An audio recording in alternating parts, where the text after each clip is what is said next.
Assalamualaikum warahmatullahi wabarakatuh. Jumpa lagi bersama saya Muhammad Zakiyuddin, guru pendidikan agama Islam pada Sekolah Menengah Kejuruan.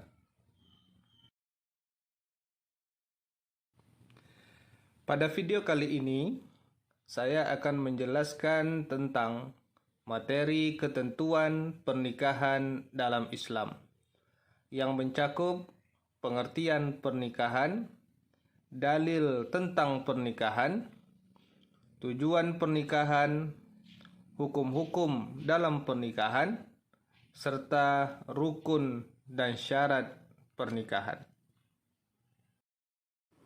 Video ini diperuntukkan bagi siswa sekolah menengah atas ataupun sekolah menengah kejuruan kelas 12. Anak-anak Bapak yang dimuliakan, selanjutnya tujuan pembelajaran pada materi ketentuan pernikahan dalam Islam.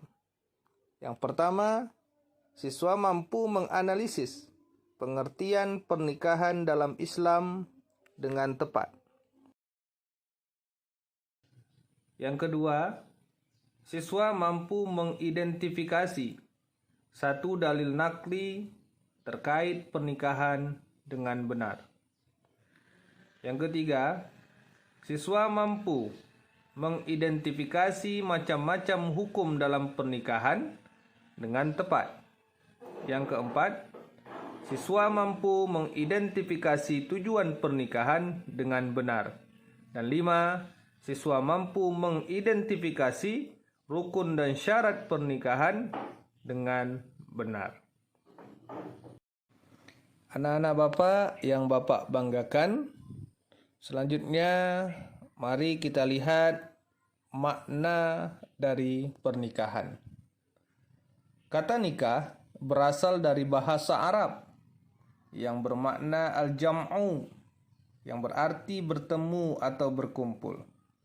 Sedangkan menurut istilah, nikah adalah suatu ikatan lahir batin antara seorang laki-laki dan perempuan untuk hidup bersama dalam suatu rumah tangga melalui akad yang dilakukan menurut hukum syariat Islam. Dalil tentang pernikahan. Al-Quran Surat Ar-Rum, surat yang ke-30 ayat 21. A'udzu billahi minasyaitonir rajim. Bismillahirrahmanirrahim.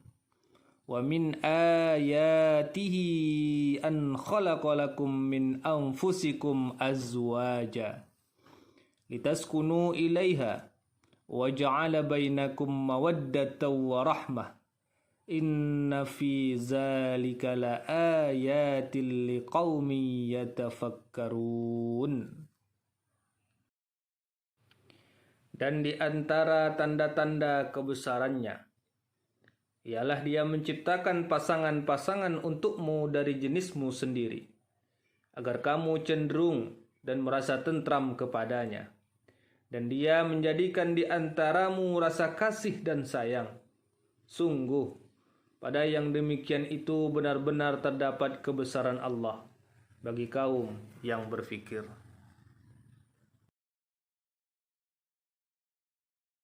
Anak-anak Bapak yang dimuliakan, selanjutnya tujuan pernikahan. Tujuan pernikahan yang pertama adalah untuk memperoleh kebahagiaan dan ketenangan hidup. Sebagaimana dalam Al-Quran Surat Ar-Rum ayat 21.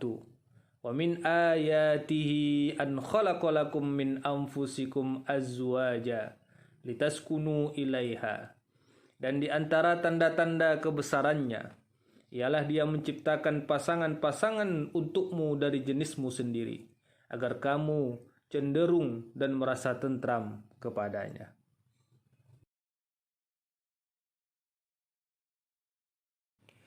Tujuan pernikahan yang kedua adalah untuk membina rasa cinta dan kasih sayang, sebagaimana lanjutan dalam Al-Quran Surat Ar-Rum ayat 21.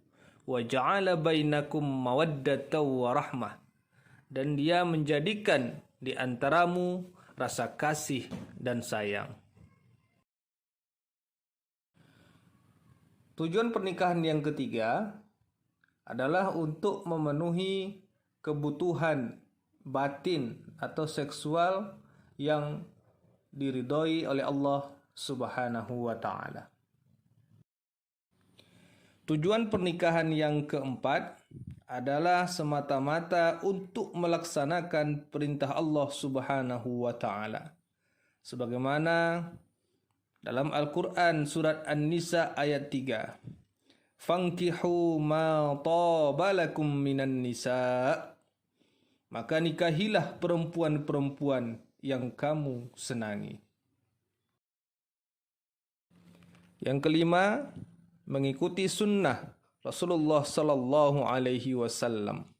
Sebagaimana sabdanya, "An-nikahu sunnati, faman raghiba an sunnati falaysa minni." Nikah itu sunnahku. Barang siapa yang tidak senang dengan sunnahku, maka bukan dari golonganku. Hadis riwayat Bukhari dan Muslim. Dan yang keenam, tujuan pernikahan adalah untuk memperoleh keturunan yang sah. Sebagaimana dalam Al-Quran surat Al-Kahfi ayat 46. Al-malu wal banuna zinatul hayatid dunya. Harta dan anak-anak adalah perhiasan kehidupan dunia. Anak-anak Bapak yang dimuliakan, selanjutnya kita masuk hukum pernikahan menurut Islam. Yang pertama, seseorang akan dihukumkan wajib untuk menikah bagi mereka yang sudah mampu secara finansial dan khawatir jika tidak segera menikah, mereka akan jatuh ke dalam lembah perzinahan. Yang kedua, dihukumkan sunnah bagi mereka yang sudah mampu untuk menikah, namun tidak takut akan jatuh kepada perbuatan zina.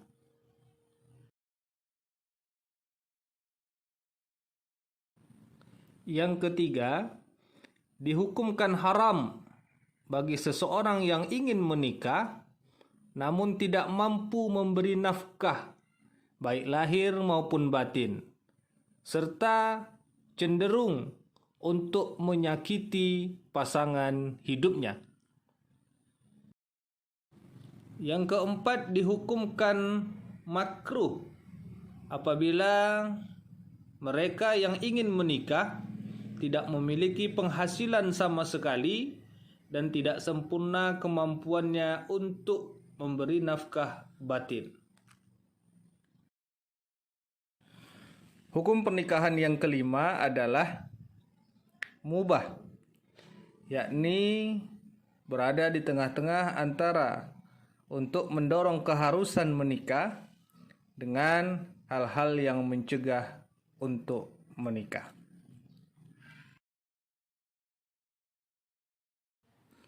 Anak-anak Bapak yang dimuliakan, selanjutnya kita masuk kepada rukun dan syarat pernikahan. Rukun nikah yang pertama adalah adanya calon pengantin laki-laki dengan syarat beragama Islam atas kehendak sendiri, bukan muhrim dari calon pengantin perempuan, dan tidak sedang melaksanakan ihram haji atau umroh. Rukun nikah yang kedua yakni adanya calon pengantin perempuan dengan syarat beragama Islam, tidak terpaksa, bukan muhrim dari calon suaminya, tidak sedang bersuami atau bukan istri orang, tidak sedang dalam masa iddah, dan tidak sedang melaksanakan ihram haji atau umrah. Rukun nikah yang ketiga, yakni adanya wali nikah dengan syarat mukallaf, yakni Islam, dewasa, dan sehat akal. Selanjutnya, laki-laki merdeka, adil, dan tidak sedang melaksanakan ihram haji atau umrah. Rukun nikah yang keempat, yakni adanya dua orang saksi yang adil dengan syarat beragama Islam, dewasa, sehat akalnya, tidak fasik, dan hadir dalam prosesi akad nikah. Dan yang terakhir rukun nikah adalah adanya ijab dan kabul. Ijab adalah ucapan dari wali nikah, sedangkan kabul adalah jawaban dari calon suami dalam menerima pernikahan.